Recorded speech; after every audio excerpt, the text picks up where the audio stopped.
Hey, what's up guys? So welcome back to my channel. If you're new to my channel, please consider subscribing for future F250 6.7 power stroke videos.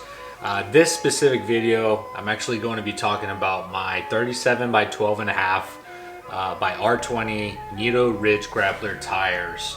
I have all these points. What I really want to kind of start off the conversation or this video is how I'm going to be measuring, the pros, cons. So I'm going to be using the 1 to 10 structure, really 1 being weak, 10 being strong. If you're in the process of trying to look for a tire, I know it's quite lengthy. If you're anything like me, I can't walk down the cereal aisle. There's just way too many options. I start to pass out. I just, pretty much point, and wherever my finger's at, that's the cereal I'm going for. If you're watching this video, obviously you're in the market and interested in the Nitto Ridge Grapplers, just like many other people are. I think the competitor for this one is probably the Toyo RTs. So let's get straight into this review. So when choosing a tire, consider the condition of the roads where you're driving. Are you gonna be doing mostly city? You're gonna be doing mostly highway? You doing off-road? Do you have a family? Is your truck a travel vehicle? So if all these variables really go into play with what tire you want to run on your truck. This is a hybrid. There's all-terrain, there's mud terrains.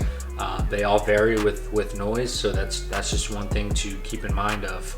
Just to preface this video too, I've never driven in the snow. I live in North Carolina, and so if you're trying to look for a snow tire, I wouldn't know other than to refer you to probably other reviews where they talk about the Nitto Ridge Grappler in snow. I have about 7 or 8 different points. So the first one is going to be the appearance. So this tire actually has 2 different sidewalls. So this one's the more aggressive sidewall right here. It looks good. The other one is a little more conservative. I wanted this side to stick out because it's more aggressive. I gave this a 9 out of 10. Next, a lot of people ask the question, how loud are these tires? Do they get louder with the life of the tire? The answer is yes. Are they going to be louder than your Stalkers, your Michelins, LTX? Of course, those things were made to just be extremely quiet on the road, have their pros and cons. But this one, I also give it a 9 out of 10 based off of every other tire you're probably going to try and put on your truck. They're going to be, like mud terrains are going to be like below the 5s, right? Because those are extremely loud, and they get louder the shorter tread the tires actually get with the life of the tire. But this one is a hybrid. It's a mix between an all-terrain and a mud terrain. So you're getting that in between, but these are extremely quiet. I want to say probably the Stalkers, those are going to be your 10 out of 10. That's just something to keep in mind, especially if you're taking your truck, driving your family cross state. The kids are probably not gonna, either the mud terrains are gonna put them to sleep, or they're gonna be kept awake just because of how loud they are. Next is performance in the rain, because I've gone down 3 times, and 2 times were on my motorcycle in the rain, and I had an accident in my first vehicle, and that was also in the rain. So driving in the rain, it's not as sketchy anymore, but this is why I pay for quality tires. All right, and this is a quality tire. So performance in the rain is going to be an 8 out of 10. Now you can drive stupid. Tires are not gonna save you from getting into an accident, swerving off the road, none of that. But these will be spectacular in the rain. I'm still driving speed limit a little over, and I feel comfortable. And so that's coming from a guy who's gone down 3 times, gone into a, one wasn't really an accident, the other 2 on my motorcycle, I didn't get hit, but jacked up my motorcycle a little bit. But these make me feel confident driving in the rain. So now in terms of performance on the beach, because I've taken this on sand, loose sand, these actually perform very, very well. So I'm gonna give these a 9 out of 10. All I really did was one time just put it in 4 high. Other than that, these tires eat up the sand and they just keep going. So really surprised in the performance of these tires on the beach. So longevity, durability, this one's a 7 out of 10.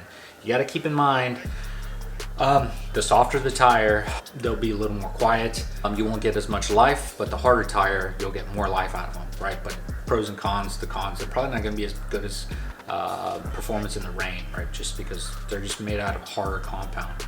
In the last 5,000 miles, and really the past 10,000 miles, I've only used about 3 30 seconds worth of tread, which is really good.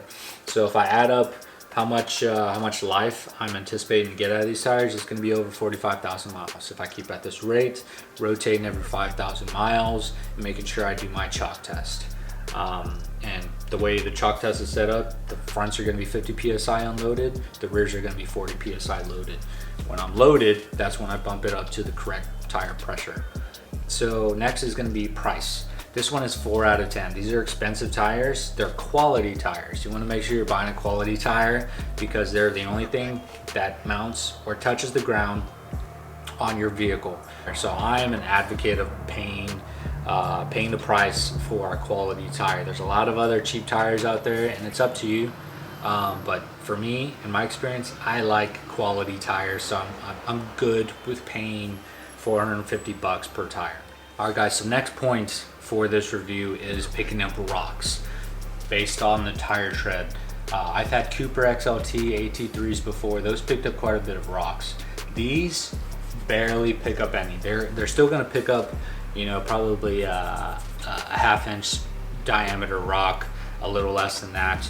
There's really no issues with these tires actually picking up rocks, and I know that's important for a lot of people who drive on off-roads. If they have a long driveway, there's rocks, and so these I'm gonna rate this a 7 out of 10. Balancing, actually, when you're thinking about getting tires, and if you buy the cheaper tires, sometimes they have a lot of issues getting balanced correctly on the wheels. These don't. These are, I mean, again, if you're paying for a quality tire, you're not gonna have those kinds of issues. So balancing, I gave it an 8 out of 10. All have, I think, less than, I don't even remember, but it didn't take much weight.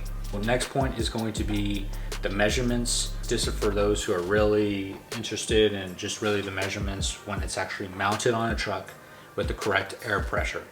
So the measurements with mounted on the truck, loaded at 50, it's going to be 10.25 wide, and this is just the tread. And this is a 12.5-inch tire. So only the tread, you're gonna get 10 and a quarter inches of tread. You're gonna have 35 inches and 7/8 tall, so almost 36 inches. I think if I bump this up about maybe 10 more PSI, it's gonna get me over 36. But keep in mind that, you know, when they advertise 37-inch tires, those are without them mounted on the wheels and not them on the truck.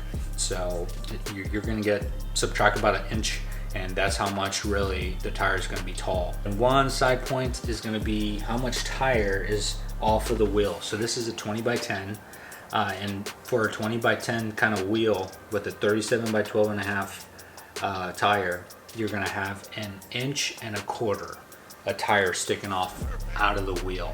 Last point I have is that these tires are rated for, I think they're 81 pounds, 565 revolutions per mile with a max load of 3750 pounds. Max tire pressure is 65 psi.